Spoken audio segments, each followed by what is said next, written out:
Arratsaldeon Lapurdiko hiriburutik Ipar Euskal Herria gustukoa baldin baduzue, hau zuen hitzordua da. Ongi etorri deneri.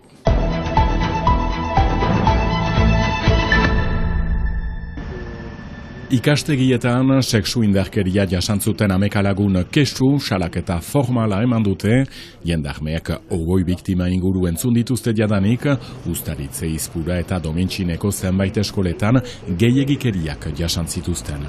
Orain espero dute ustezko erasotzaileak identifikatuko dituztela eta bizi direnen artean galdekatuak izatea.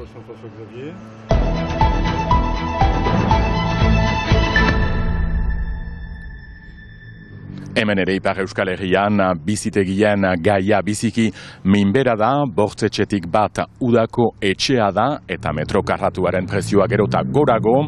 Frantziako estatuko bertze lujalde batzuetan bezala, hemen ere kostaldeko 24 herritan konpentsazio neurria indarrean eman dute, Airbnb gisako bizitegiak alokatu alizateko, gisa bereko etxe bizitza alokairuan eman behar da urte osoan ja ezinezkoa, eta horrek fenomenoa doi bat mugatu du, baina egiazki, zenbat etxe bizitza berreskuratu diren urte osoan alokairuan, hori ez da bat ere argi. Neork ez duena ukatzen da konpentsazioak gelditu duela etxe bizitzen transformatzea etxe bizitza turistikoak edo Airbnb-ak bilakatzeko, eta hori zen araudi horren lehen helburua eta helburu nagusia, eta hori neork ez du zelantzan ezartzen. Guk badakigu, zenta jendeak erraiten dauku badirela apartamenduak, batzu bizi direla Airbnb ziren apartamendu batzuetan, baina onartu behar da ez dakigula neurtzen fenomeno hori. On l'a fait pour arrêter cette hémorragie. Miarritzen, 4.500 bizitegi alokairu laburrean ziren, orain 3.800 daude, 700 gutiago beraz, eta kopuru hori gehiago apaliteke indarrean diren baimen guziak martxoan geldituko baitira. Martxotikara denek konpentsatu beharko dute. Miarritzen, bik egin alizan dute bakarrik. Miarritzeko gehiengoa konpentsazioaren alde dago, espekulazioa gelditu baitu, 100 apartamendu urte osoan alokatzen dira orain, eta ez gehiago, denbora laburrean bakarrik. Kotie ezen Arroendaiako auzapez sozialistakaatik astapenetik ez du bat ere begionez ikusten araudi berria, turismoa kaltetzen alukelakoan bere hirian. 800 lanpostu udan, 400 urte osoan ekonomiaren 120, Hendaiako saltzailean negozio zifraren laurdena. Kotie zenarrok dio, 2022an gisa horretako 1000 bizitegi alokatzen zirela, iaz 119 eta horten 15 bat nunbaitan. Egonaldian zerga delata, Hendaiak 200.000 euro gutxiago biltzen omen ditu orain. Auzapezak dioenez, jabe batzuek beren ondasunak saltzen dituzte, edo osoki esten. Euskal Hirigune Elkargoak 2023ko martxoan indarrean ezarri zuen konpentsazio neurriaren eragina zoin den xuxen neorkestaki. Hortan, ez da ez die hemengo jendeak denak. Kanpotiarra die eta horien dute xuxa idazteko. Nik erraten dut spekulazio. Bakizu, ez die hemengoak haunitz. Eta horiek bakotxa beria, baina hemengo jendeak usai hartute, eman di hortan, eta hordik ateratu die. Airbnb, horiek denak hordik ateratu die. FNAIM egiezin agentzien sareak errekurtsoak eman ditu konpentsazio neurriaren kontra, 2 aldiz galdu dute, gaia kasazio gorteraino eraman dute. On a mis le curseur trop loin. Retravaillons.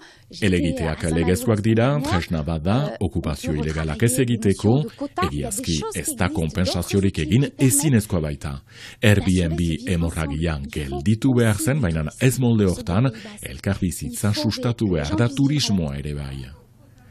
Frantziako gobernuaren ordezkariek eta tokiko hautetsiek hurbiletik begiratzen dute gai hori, iruzurra sumatzen eta ikusten baitute, jabe batzuek beren udako etxeak lehen bizitegi gisa izendatzen dituztelarik, alokairu mugatuak egin alizateko, 1100 kasu Miarritzen 200 pasa Hendaian.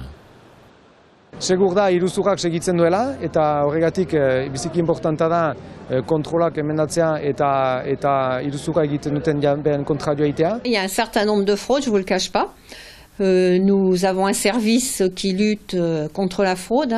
Miarritzeko herriko etxeak legea errespetatu behar dutela horretarazten die maiz jende askori, iruzur bi kasu auzitara eraman dituzte, jabe bati 10.000 euroko isuna eman dio justiziak, baina Miarritzek elegitea eman du zigorra ez delakoan aski handia. Badakigu ere jabe hainitzek egin bigarren etxe bizitza deklaratzen dutela etxe bizitza nagusi bezala konpentsazio neurria saiesteko, eta hor ere administrazioak, bereziki zerga administrazioak behien lana egin behar dute iruzur horren kontra joeteko eta bereziki zerga horiek berreskuratzeko egitura publikoentzat. Iruzurrari buru egiteko Peio Dufo Lapordiko kostaldeko diputatu abertzaleak emendakinak aurkeztu zituen astelenean Parisen, Grenobleko mediku batek eman dezagun zera dio bere lehen etxea ziburun dela. Gisa hortako 4.000 kasu omen daude. Effectivement, on a des effets de bord, comme ce glissement des résidences secondaires en résidence principale. Miarritzen ere aldaketa horiek sumatzen dituzte 1000 pasa araudi berria indarrean denetik.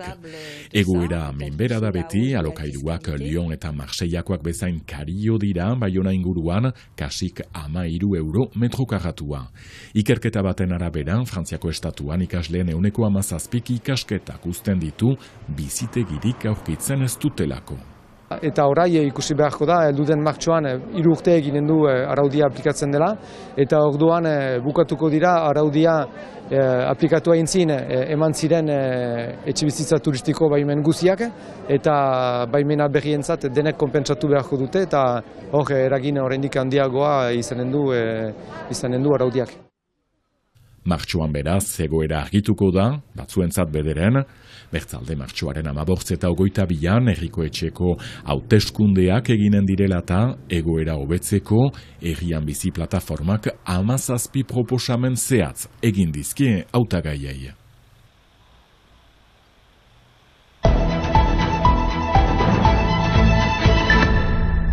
Iristear da Xilaba bertsolari txapelketako azken hitzordua finala Donibane Loitzunen eta bertan bildu dira finalean izango diren 6 bertsolariak.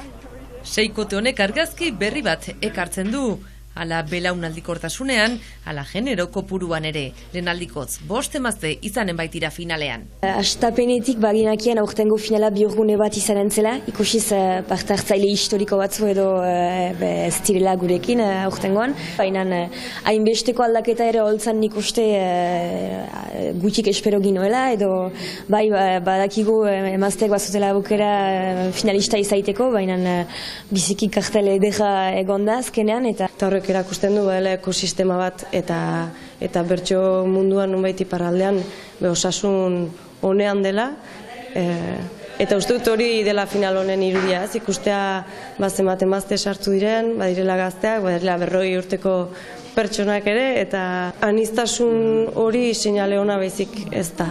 Eta urtengo beste berrikuntza bat, 3 ordez 5 sailkatuko direla Euskal Herriko txapelketa nagusira. Baina behin finalera iritsita uste dutenek nahiko dugula egin albezain ongi normalden bezala, eta gainera txartel hori jokoan izan da, nire egingo dilake ilusio handia kantatu alizatean, beraz baina uste dutenak saiatuko girela hortan, eta horrek egiten du ere sagmar. Uste dut final batean eta ikusi dugu, beste txapelketetan ere eta bar, edo zer gertatu daitekela, 6kotea bereziki indartsua da, entzun ditut besteak ere, agian favorito ikusten ez direnak ere entzun ditut bertsotan, eta beldurgarria da, zentzu honenean.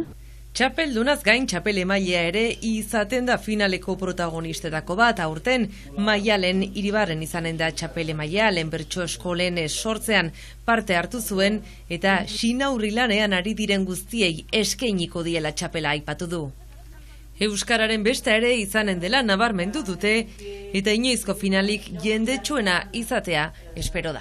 Silabak garrantzi berezia duela, errigintzaren, euskalgintzaren ikuspegitik, badakigu bertxotan aktualitateko gaien inguruan, orain pilpilian dauden gaien inguruan, edo mugitzen gaituzten gaien inguruan kandatu idugula, eta ni jende horri zerbait eskaintzeko eta zerbait errateko gogoz joan naiz finalera. Eta unitzetan euskaldunak ari gara borrokan, bilkuretan, manifetan, pareta baten kontra bezala ematen du ari garela, eta horrek estres linguistiko horrek edo ekartzen duelako sufrimendu bat, eta uste dut behar ditugula ere bai ospakizun momentuak, eta uste dut finala hori izanen dela, euskararen arnasgune bat, dena izanen da euskaraz, eta gainera hitzaren gozamenarekin lotuta, uste dut merezi dugula horrelako zerbait, eta baia ederra ateratzen den.